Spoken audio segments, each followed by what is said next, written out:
Hello everyone, and welcome to another Top 5 Records video. Today, Coldplay releases their 10th studio album, MUSiC. So, what does it sound like?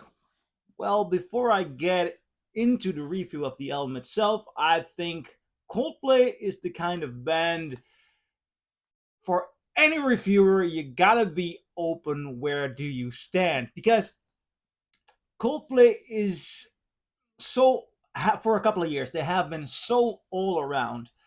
Like for example U2, that some people just cannot stand them, some people adore them. They were very big in a time when I played a lot of music with my own cover band, and you get a lot of Coldplay requests because they are immensely popular, but they are also a lot of people find them very frustrating. And is that because of the music, or is that because they are so all around, or they are so dominant? Now, for the last couple of years, they have not been as dominant as, for example, in the zeros. But I, strangely, in this matter, have always been rather ambiguous towards Coldplay.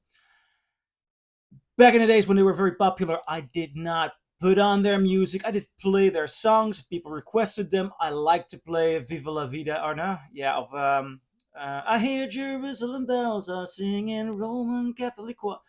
Is it Viva La Vida? I'm not sure. I'm that interested. I did play it. I liked playing them. I didn't mind listening to them. A couple of years ago, I found a very good sounding copy of their album Rush of Blood to the Head. I really enjoyed that. I think that's a great album. I think it has great pop songs. But when I saw that this record would be released, I was very open, not knowing what I could expect. Also thinking perhaps I might need a little bit more Coldplay in my life.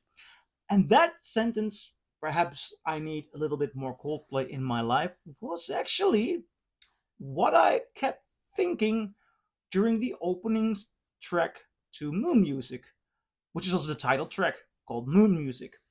It's a collaboration with Jon Hopkins, and I found it so uplifting, so joyful.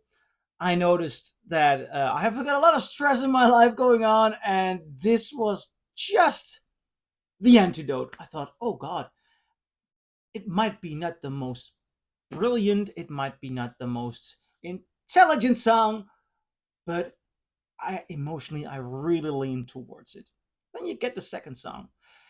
And I must say that looking at the titles, something odd is going on here because MUSiC is all in a capital, only I is a small I, which has this element of what are you playing at? Then Feels Like I'm Falling in Love. The second song is all lower cases, all put together, no space bars in between. I'm not sure if that's the correct term for it in English, but if you Google it, you'll see how they write it. And during Feels Like I'm Falling in Love, I noticed the lyrics are not bad. I mean, uh, Feels Like I'm Falling in Love feels like the first time. Oh, really? Really? It's not like I haven't heard those words before, yet I like the up-tempo atmosphere here, and I thought, gotta give it a shot. Gotta give it a shot because I really like the opening. Then we get to caps lock letters again.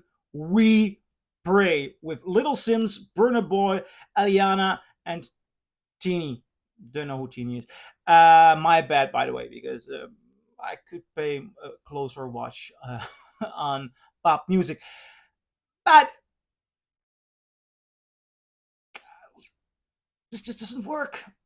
I hear a band who is trying to get along a wave of Gen Z influencing artists and really trying to be hip. And We Pray is so inauthentic. I mean, I really had the idea that listening to it was such a collage of an older generation trying to appeal style wise, different voices wise to an audience, and it felt honestly rather gross. And that feeling, it just drips down the rest of this record. Jupiter, again, all in caps lock. Only the I has a small dot there. Come on, guys. You're grown ups. You are not Generation Z, but it gets even worse. Number 6 is a song which name is just a rainbow logo. I'm serious. The song is just a rainbow logo. I just got out of the shower, so a lot of water is falling down my head. Uh, it's just a rainbow logo, and the song is just icky, atmospheric, not having any guts. But just that idea that a song title is an emoticon. I mean, come on. Let me get to iAAM. Again, the I with a little dot and 2 A's and an M.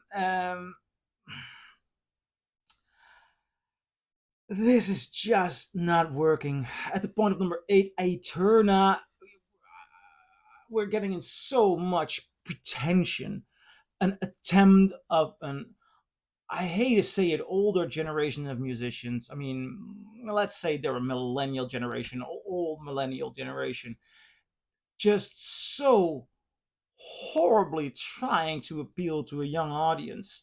Nevertheless, for the true Coldplay fans, there are still songs that go back to their roots. For example, All My Love, which is, how do I say this? It is a kitsch piano song. I mean, lyrically, they're not getting there. Ending off of One World, which also didn't do it for me. It tries to be cheerful.